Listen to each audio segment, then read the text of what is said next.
श्री सुधाकर सिंह।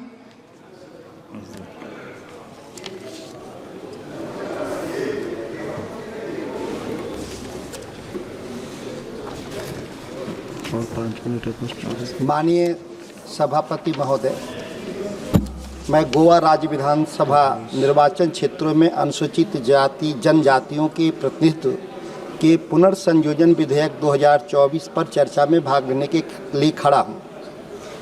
माननीय सभापति महोदय, यह विधेयक हम सभी के लिए एक महत्वपूर्ण प्रश्न खड़ा करता है। यदि अन्य राज्यों में भी जनजातीय संख्या में वृद्धि हो रही है तो क्या हम उन राज्यों के लिए भी ऐसे विधेयकों की उम्मीद कर सकते हैं? सरकार क्या कदम उठा रही है ताकि इस न्यायपूर्ण प्रतिनिधित्व को पूरे देश में समान रूप से लागू किया जा सके? आंकड़े यह स्पष्ट करते हैं कि झारखंड, ओडिशा, छत्तीसगढ़, बिहार जैसे राज्यों में अनुसूचित जनजातियों की संख्या लगातार बढ़ रही है। उदाहरण के लिए 2011 की जनगणना के अनुसार बिहार के जनजातीय क्षेत्रों जैसे जमुई, बांका और किशनगंज, कैमूर, रोहतास में जनजातीय संख्या में उल्लेखनीय वृद्धि हुई। क्या कारण है कि अन्य राज्यों में जनजातीय समुदायों के लिए ऐसे विधेयक पेश नहीं किए जा रहे हैं?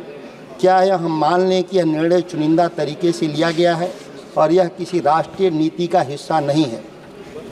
प्रतिनिधित्व केवल विधानसभा के सीटों का प्रश्न नहीं है, यह उन समुदायों को सशक्त बनाने का विषय है जिन्हें लंबे समय से उनके अधिकारों से वंचित रखा गया।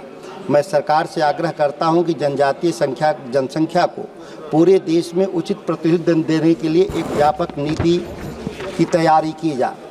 मैं बिहार में एक चर्चा करना चाहता हूं कि कैमूर और रोहतास और उत्तर प्रदेश का जो सोनभद्र रॉबर्ट्सगंज का इलाका है, उस इलाके में कई ऐसी जनजातीय समुदाय निर्वास कर रहे थे, आज भी निवास कर रहे हैं, जो वह रूलर कम्युनिटी थे, शासक वर्ग थे।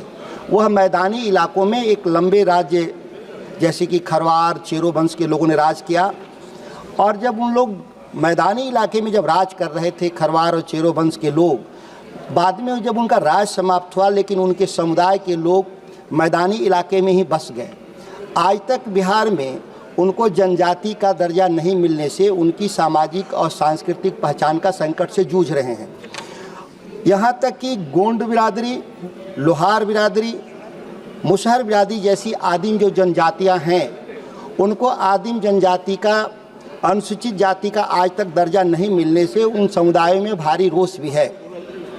यहाँ तक कि कभी कभी हिंदी और अंग्रेजी के शब्दावली के आधार पर उनको आदिवासी समुदाय का सर्टिफिकेट नहीं मिलता।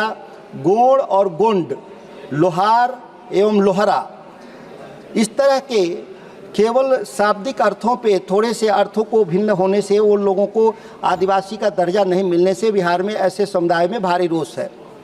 सामाजिक आर्थिक जनगणना के अभाव में अभी जब देश में सामाजिक आर्थिक जनगणना एक देर से शुरू हुआ और इसके अभाव के चलते हम लोग ये तय नहीं कर पा रहे हैं कि किस समुदाय का कितनी आबादी है और आबादी के अनुपात में जो मिलने का जो आरक्षण की जो सीमा है वो किस स्तर तक बढ़ना चाहिए, यह हमारे पास एक वैज्ञानिक साक्ष्य नहीं है।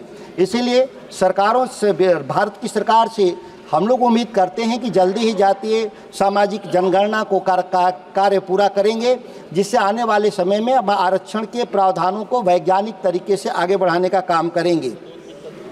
जब देश में एक देश एक चुनाव का संविधान संशोधन जब प्रस्तावित है, एक मिनट मैं अपनी बात को समाप्त कर रहा हूँ।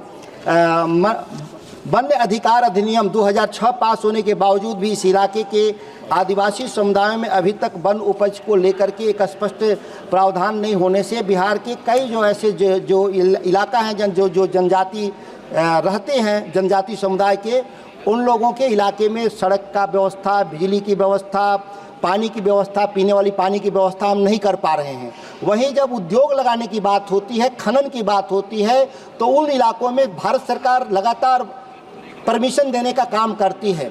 यह एक दो तरफा सरकार की जो नीति है, इसको बदलने की आवश्यकता है। चूँकि समय मेरा बहुत कम था, इसीलिए मैं इतनी बातों के साथ अपनी बात को समाप्त करता हूँ। धन्यवाद। Thank you.